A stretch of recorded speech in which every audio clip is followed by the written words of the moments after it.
Hello, this is the 157th Test from the Future, a weekly podcast from the year 22-24 even, which we are sending from our present to yours. My name is Dirk, and we're putting the past in podcast. So, you can probably hear the wind, you can probably hear me panting, and you probably didn't hear Simon, so you probably have a bunch of questions. Let me answer them one by one. Why do you hear the wind? I'm outside. Why do you hear me panting? I'm training. And why don't you hear Simon? He's not training with me. So for those of you who are listening to many different episodes, you'll know that the European Portal Triathlon is coming up. Let me quickly sit down on this log here. You probably know that the European Portal Triathlon is coming up, and I'm training for this. And I'm training right now. Normally we record the podcast at this time, but I have a pretty tight training schedule that I need to follow. So Simon basically had the option to come training with me or not.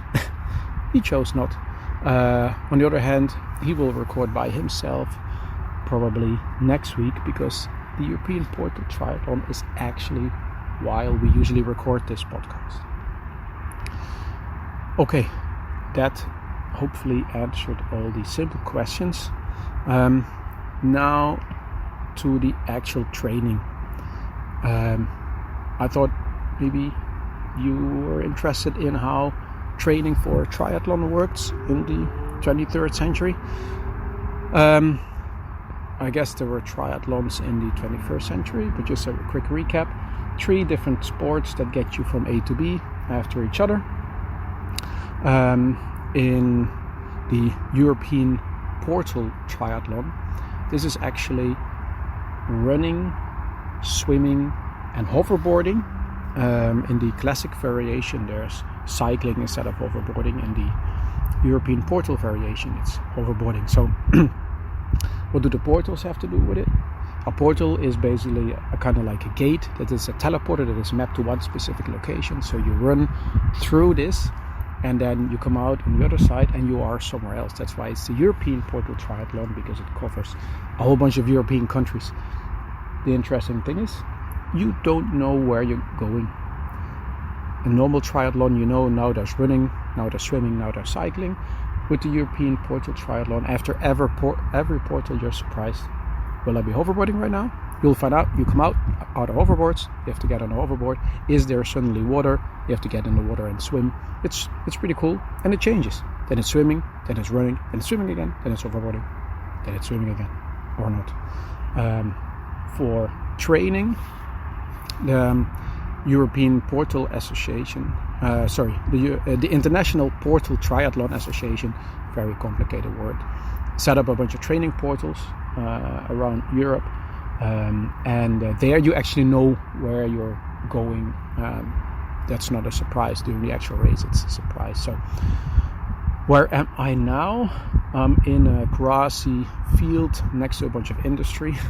Not very exciting. You might even, besides the wind, also hear some of the industries. I think they're testing some high speed something here. Let me quickly check on my lens where I am. I am in Portugal, apparently. So it doesn't look like Portugal, but that's where I am apparently. So surprised, there's also green grass in Portugal. Just a minute ago, I just passed through a portal, and then I thought, okay, it's time to record. Not sure where I was before, because I don't check every time on my lens where am I actually, because you're constantly focusing. The previous stretch was running, and this stretch was also running. Very exciting, twice running after each other. The next one coming up, I'm not sure where this is, but I can see on my lens already that this is hoverboarding. It's in Norway apparently. Okay, so I'll be in Norway next, hoverboarding. Have to get up in a minute or two, otherwise I'm powering down too much. So that's basically how the European Portal Triathlon works. What could be interesting is which gear is used during a Portal Triathlon, and I'm pretty sure this gear wasn't well, in the 21st century. I guess portal triathlons weren't around in the 21st century, and some of this gear wasn't either.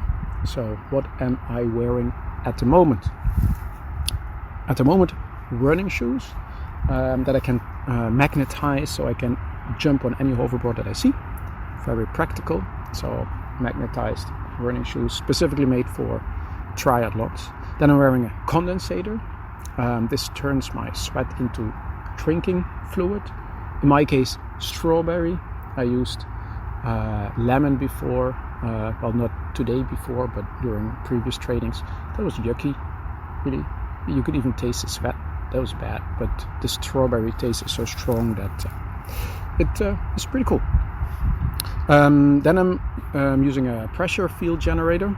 So this basically makes me way more streamlined, because you don't have the air pressure that your body has, just that the field has, and this is very streamlined. I don't see it, but it's there, and it makes the running definitely easier, and it adapts to the mode of transport that you're using. So also during swimming, you can see it in the water, but also during hoverboarding, it changes shape basically.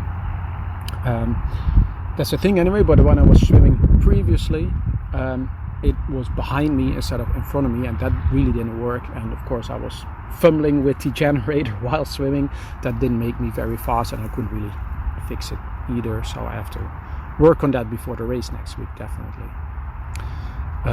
So there's two things that I usually use during a race that I don't have at the moment. One of these things is a digital pin for tracking. I don't have that myself, but that's what I get from the organization. Basically, they have this kind of a hammering gun. You put it on my shoulder and ka-chunk. That's kind of what it sounds like, and then you have a pin shot into your shoulder, and that's for tracking. Also making sure that it doesn't just track where you are, what time did you use and everything, but it also tracks if you're cheating and things like that. People you pass, all kinds of data is being gathered about you, all clean, I assume, and it grows out in a few weeks, so it basically kind of like bobs back up to the surface at one point, kind of falls out. I've had it before. It's a tiny little bit painful when it's inserted, but when it comes out, it's not.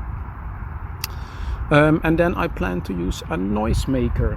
So this is a really proper name for a thing, because it makes a bunch of noise, and this is at the moment not forbidden yet, and I got it pretty cheap, and this just is a device that makes all of the noise, and it really annoys the other participants, the other racers. That's the plan anyway, and it's definitely been frowned upon. I'm aware of this, and it's probably going to be forbidden pretty soon, but it's not yet, and probably everybody else is going to use it too, so I'm using it. That's only fair, in my opinion. Okay, now I'm gonna notification. I have to get back up again. Alright, so it was a pretty cool log. Alright, so then there was it. I'm saying the thing that Simon is usually saying. If you have any questions, send us an email. Send it to michaelasanja5@gmail.com and put the episode number in the subject line, so we know this episode was successfully sent back to the past. Alright, thanks for listening, and see you soon. Cheers. Bye bye.